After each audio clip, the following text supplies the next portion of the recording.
right, Greenleaf fans. Yeah, I I was looking back at some of the comments on the videos. What was it? Was it Tuesday when I uploaded like 20 some videos in one day? But I gave y'all a pre-warning. I'm like, hey, early in the morning, or no, I didn't say early in the morning, but I said throughout the day on Tuesday, I would have my last batch of If Loving You Is Wrong videos. Of course, that was before we found out about the reunion next week. And then I had a bunch of Greenleaf videos that were based on the extended trailer we got a couple weeks ago. So I posted all of those. So since it's been a few days since that big upload, I went ahead and read through some of the comments. I wanted to wait until after Tuesday's episode so people would go back to those videos and, say what they think. And yeah, there are several people who agree that Charity, is she even in love with Phil? Because I even recorded a video yesterday, which I'm going to edit and post today along with this one, about is Phil still in love with Charity? And then this one will be focusing on Charity, if whether or not she really loves Phil. A lot of people are saying that Charity really doesn't even love Phil. I mean, when you think about it, she was what's the word? Is it ostracized? Look, I know a saying that they would use in training back at the call. So now I was working there. Simple and right is better than fancy and wrong. I even like printed out my own little copy of that saying, and it's on my wall right in front of me. Well, in my room on my in front of my desk. And sometimes when I use words and I stutter, it's not on purpose. Like I'm trying to sound fancy when I'm not. But sometimes the word will just pop in my head. And yeah, sometimes I got to say it. So ostracized. Well, honestly, I feel like she's more ostracized now because May is not having it. What did she say when Charity was walking to go to work at the church? May was at the table, what was it, praying and fasting, and she was just snapping on everybody like, Benedict Arnold, you traitor. But before going any further in the video, if you are new, please take a moment to hit that subscribe button. And everyone watching, hit the thumbs up button. I'd really appreciate that. And also hit the bell notification icon. That way you don't miss out on any new content. Now, based on Charity's track record, she's obviously been through a lot in terms like her husband coming out, then leaving her, then her losing one of her twins, and and the list goes on. So it's almost like she felt inadequate in her marriage because, well, her husband wasn't into women, so he left, and then she felt alone, a single mother. And then yeah, and I will say this, I'm not saying I'm vouching for Charity, but leading up to the season premiere, when all the cast members had their kind of one-on-one interviews talking about the journeys their character went on, and just looking back, it gave me a new perspective on Charity. No, I do not like what she's been doing, but I kind of understand it more. And not to mention, between the time of Greenleaf season 4 and the beginning of season 5, think of all the other television shows I saw and reviewed during that gap. What, the Oval, Sisters, Ruthless, Bruh, Ambitions, this last season of If Loving You Is Wrong, then the first part of season 7 for the haves and have-nots. So just seeing all these various characters and their journeys, it kind of gave me perspective on Charity and why she's doing what she's doing, as well as the amazing comments you all have been leaving on the videos. And Phil, I guess, well,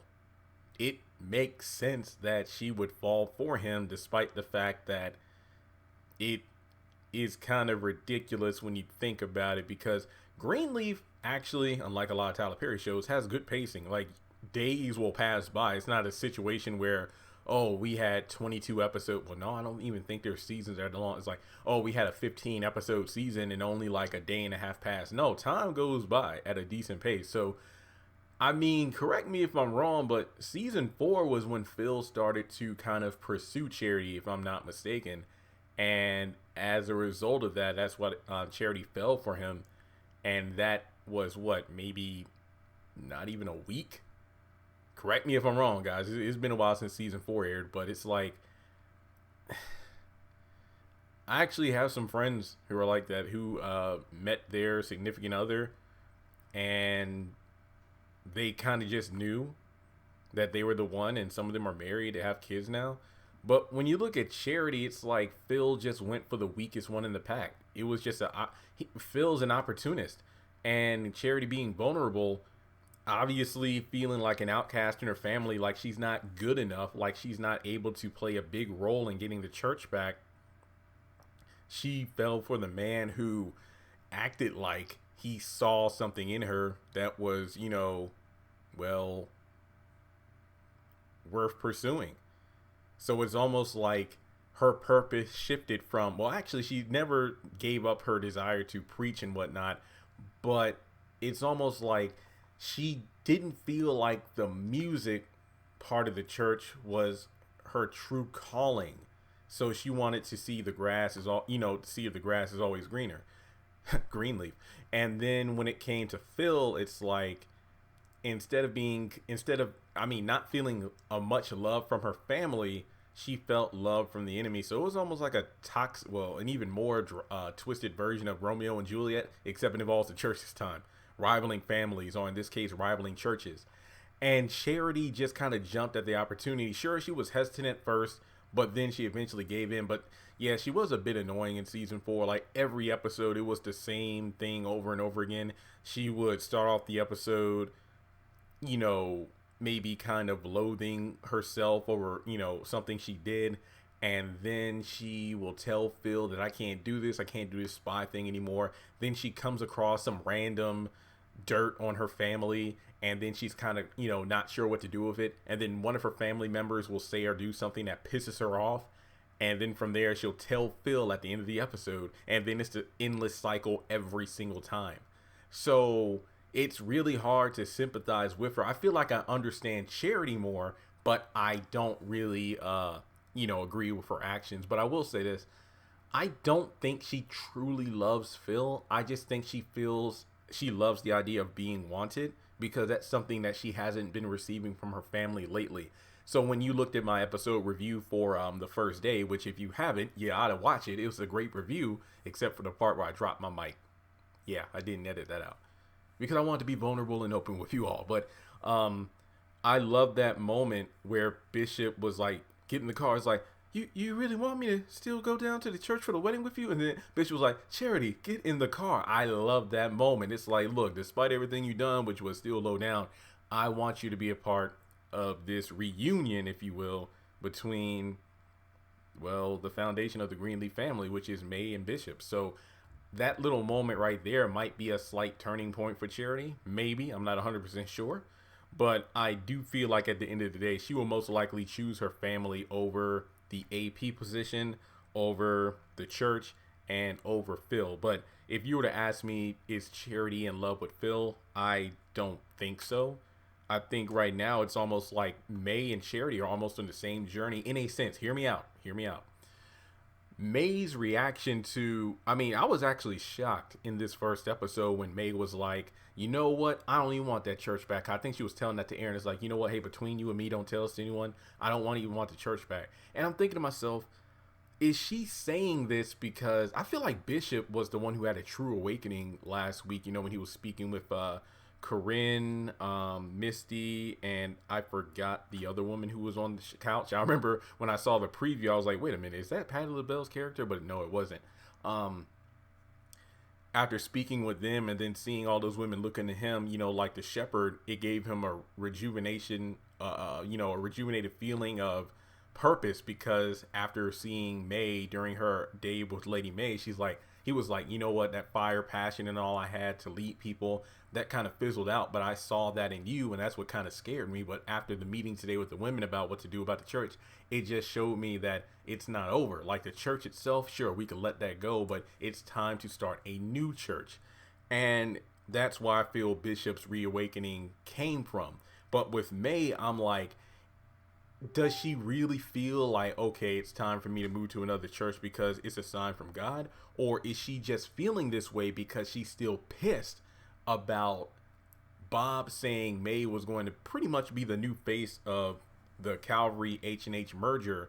But then I would say maybe an hour or so later, Phil struck a deal with Bob, and then May was outed, found out the church was going to be torn down, and then Phil was going to take her spot. So I'm wondering if that if that coup didn't happen, would May have still agreed to stay with H&H? Like, let's say again, the plans for H&H wrecking Calvary and then rebuilding it, Wood may have still agreed to stay with the church.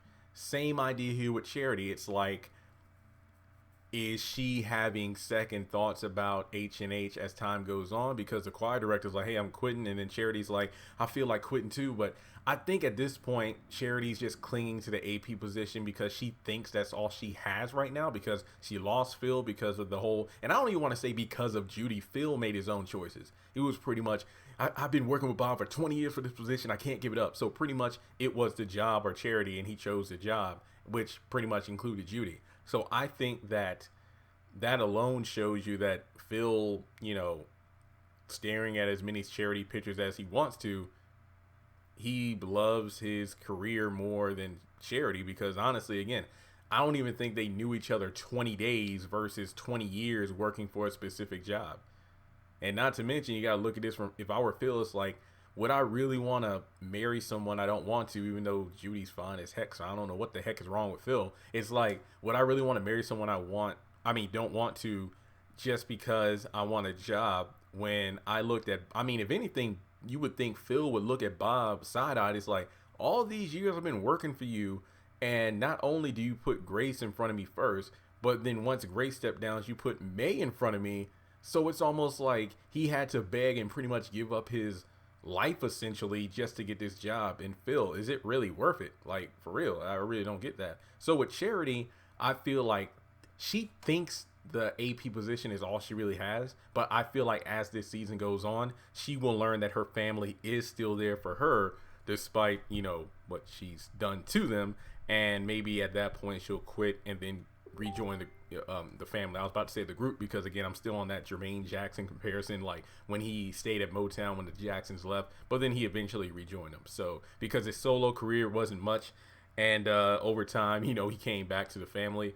And I feel like the same thing is with Charity. Like, I don't think that she'll like get to the point where she will be preaching for H&H, but maybe she will, and then find out it's an empty, hollow position because of what it took for her to get there. So those are my thoughts. But make sure you let me know what you think in the comment section below. Follow me on social media. Links are in the description box. Also, if you would like to donate to the channel, feel free to do so on PayPal or Cash App, or join Patreon for as little as $1 a month.